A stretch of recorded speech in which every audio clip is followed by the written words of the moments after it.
Bonjour à toutes et à tous, je suis Julie. Alors, je vais vous donner mon témoignage. C'est un témoignage assez classique, mais vous allez voir comment Dieu il a œuvré dans ma vie au fur et à mesure.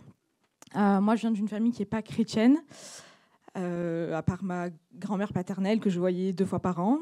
Et à la maison, on ne parlait pas du tout de Dieu. Pour autant, Dieu il a toujours normalisé sa présence de différentes façons. Il m'a donné des voisins qui étaient juifs, donc je les voyais avoir leur relation avec Dieu, faire toutes leurs coutumes. À l'école, j'avais des amies qui étaient musulmanes, donc je les voyais aussi avoir toutes leurs coutumes et faire une différence parce qu'elles avaient Dieu dans leur vie, donc ça m'a quand même touchée. Mais moi, je n'avais pas du tout Dieu dans ma vie. Et par contre, j'ai grandi dans un contexte où j'avais beaucoup de paroles dévalorisantes à la maison. Si on avait eu le temps, je vous aurais montré le discours qu'a fait mon père à mon mariage. Je pense que vous auriez compris dans quel contexte j'ai grandi. Bref, mais voilà, beaucoup de paroles dévalorisantes à la maison, à l'école aussi. Beaucoup de moqueries. J'étais un peu la tête de Turc, moi, à l'école. On se moquait de moi, de mon physique. On m'a traité de baleine pendant plusieurs mois, comme ça. Au lycée, vu que je stressais beaucoup et que j'avais la voix qui tremblait quand je devais lire un texte à voix haute, un jour on m'a traité de chèvre alors que j'étais genre comme là devant vous et on s'est foutu de moi. Enfin voilà. Donc beaucoup d'humiliation en fait et pas forcément d'amour de la façon dont moi j'aurais voulu. Mais Dieu il m'a toujours quand même équipée et aimée. Il a toujours été là, sauf que moi, je ne savais pas qu'il était là. Et je ne le connaissais pas. Et en fait, il y a une année où j'ai rencontré une fille qui m'a invitée à une soirée témoignage, comme on est ici. Enfin, c'était une soirée, pas un déjeuner.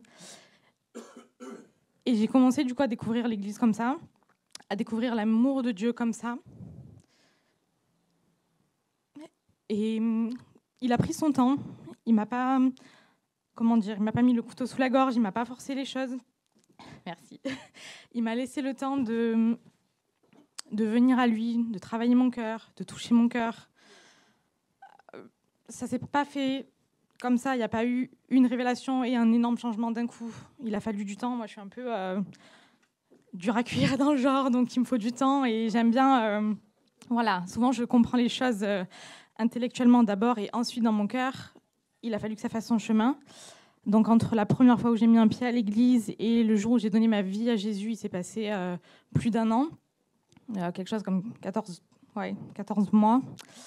Mais voilà, un jour, je décide de donner ma vie à Jésus. Et là encore, Dieu, il m'a laissé le temps. J'ai donné ma vie pendant une soirée comme ça, où j'ai vraiment sondé mon cœur. Je me suis dit, bon, concrètement, j'ai rien à perdre. Et à la fois, je ne sais pas trop dans quoi je m'embarque, mais ça va, ça a l'air. Les gens ici ont l'air d'aller bien, ils sont gentils, ils sont aimants, donc ça va. C'était un peu ma safe place quand je venais là. Et Dieu, il m'a laissé le temps vraiment de changer et il me façonne au quotidien en fait.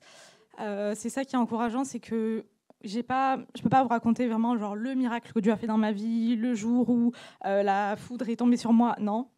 Mais tous les jours, Dieu, il me transforme, il me permet de me remettre en question, il me permet d'avancer, de vouloir faire sa volonté. Et aujourd'hui, je sais que j'ai la paix parce que j'ai Dieu dans ma vie et que finalement, même si ma vie avant elle était banale, ma vie aujourd'hui, d'un point de vue du monde, elle est banale aussi parce que je suis maman au foyer, mais je sais que ma vie à moi, elle est extraordinaire parce que j'ai Dieu dans ma vie et que ça me donne une paix qui est surnaturelle. Ça me permet de me dire, ok, je sais pas exactement ce que je veux faire dans ma vie, mais je sais que Dieu, il a des plans pour ma vie. Je sais que je suis importante pour lui et je sais que j'ai pas à m'inquiéter en fait de demain. Je sais qu'il est là et que lui, il conduit les choses et c'est entre ses mains. Il y a un verset qu'on m'a donné. Plusieurs fois, on m'a donné des petites cartes avec des versets. Et à l'époque, je ne comprenais pas trop. Aujourd'hui, je comprends. On m'a donné plusieurs fois un Philippiens 6 qui dit « Je suis persuadée que celui qui a commencé en vous cette bonne œuvre la poursuivra jusqu'à son terme, jusqu'au jour de Jésus-Christ. » Et je crois que ce verset, il est pour moi parce que j'aurais jamais un témoignage vraiment plein de rebondissements et c'est pas grave, mais je sais qu'il me façonne tous les jours jusqu'au jour de son retour. Voilà. Et voilà, je voudrais vous dire que si vous êtes là, c'est pas par hasard. C'est pas juste parce qu'il y a de quoi manger. Après, moi aussi, quand j'étais invitée, il y avait des repas après. Et je pense que je suis venue un peu pour ça, à la base. Mais c'est pas que pour ça que vous êtes là. C'est parce que Dieu, il a vraiment prévu que vous soyez là et de toucher vos vies. Donc voilà, mais il attend juste notre feu vert parce qu'il nous presse pas. Et il est pas... voilà, il est bon avec nous et juste, il nous laisse le temps qu'il nous faut. Et c'est ça qui est bon aussi avec Dieu. Voilà. Excellent. Elle a fait ça tellement bien. Et tu sais que c'est difficile de se mettre devant tout le monde et commencer à raconter ton témoignage. Et elle a partagé des choses très intimes qu'elle a souffert. Et je voudrais juste souligner le fait que nous, presque tout le monde, a suivi aux paroles, aux mauvaises paroles. Soit des parents, soit les autorités, soit quelqu'un, et surtout dans le système d'éducation ici en France, parfois, c'est pas exactement le top le plus. Si tu dis, hey, où est-ce que je veux aller pour être encouragé, c'est peut-être pas à l'école. Mais franchement, Jésus, dans sa puissance, il peut enlever ses paroles comme un collier, enlever et remettre sa parole sur nous. Tu es aimé, tu es importante et tu n'es pas rejeté. Tu es accepté dans la famille de Dieu.